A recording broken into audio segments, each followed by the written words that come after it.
Eu volto a conversar com Lorival Santana. Lorival, nada pode ser mais grave do que isso, né? Você dizer que devolve um corpo e, na verdade, não é quem o Hamas teria identificado. Até que ponto isso coloca em risco o cessar-fogo? As negociações estão em curso para uma segunda fase, né, do acordo. Essa atual fase termina no dia 1º de março, com a libertação no total de 33 reféns. No total, no dia 7 de outubro, foram tomados 251 reféns, dos quais 140 foram entregues com vida, 141 com vida, 40 mortos e restam 70. Talvez 35 mortos, segundo a estimativa das autoridades israelenses.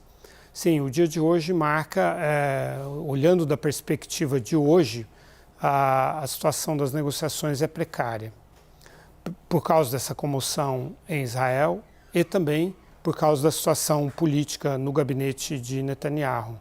A resistência contra uma segunda fase do acordo aumentou. Você se lembra que o ministro da Segurança Nacional, Itamar Ben-Gvir, deixou o gabinete por causa desse primeiro acordo que entrou em vigor em janeiro. Eu digo a fase atual, né? Houve em novembro de 23, houve um acordo, mas agora essa retomada, essa nova fase.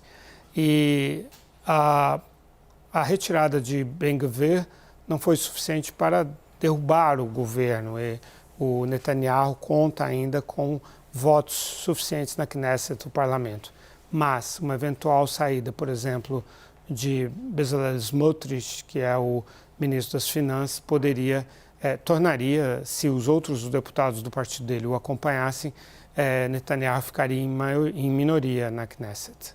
Então, isso são desestímulos para o Netanyahu seguir adiante com as negociações. Por outro lado, como eu acabei de dizer, são 70 reféns que estão nas mãos do Hamas, talvez 35 deles ainda vivos. Então, é uma situação difícil para o governo, para o primeiro-ministro, né? Há incentivos dos dois lados, tanto para levar adiante as negociações, quanto para romper as negociações. Então, a situação é imprevisível, mas minha visão, olhando em perspectiva, o governo israelense não pode abandonar em definitivo essa perspectiva de soltar os outros reféns. Então, eu acredito que, mesmo não contando mais com maioria, o Netanyahu tenha que levar isso adiante e talvez o centro, forças de direita da Knesset, do parlamento, mantenham o Netanyahu no governo, mesmo não apoiando o governo dele, mas para que ele possa concluir esse processo e todos os reféns possam voltar para casa. E só para ficar claro, Lorival, apesar dessa reviravolta toda, dessa fragilidade do cessar-fogo, como você bem coloca, para o próximo sábado está prevista a liberação de mais 3 reféns. Isso está mantido? Está mantido e aí é mais um desafio, né? Porque existem, claramente o Hamas também está enfrentando questões logísticas, né? Esse erro em relação a esse corpo demonstra que há dificuldades logísticas da parte do Hamas. Por outro lado, a forma como o Hamas entregou os corpos hoje foi bastante ultrajante, violou as regras humanitárias. Né? Você não Mais uma vez. Mais uma vez, e ele inova, né? Cada vez ele faz de uma forma. Dessa vez, como eram corpos, ele fez uma espécie de parada de desfile com esses túmulos, com esses caixões, melhor dizendo, com esses caixões, o que é infame. Então, tudo isso vai gerando ressentimentos em Israel.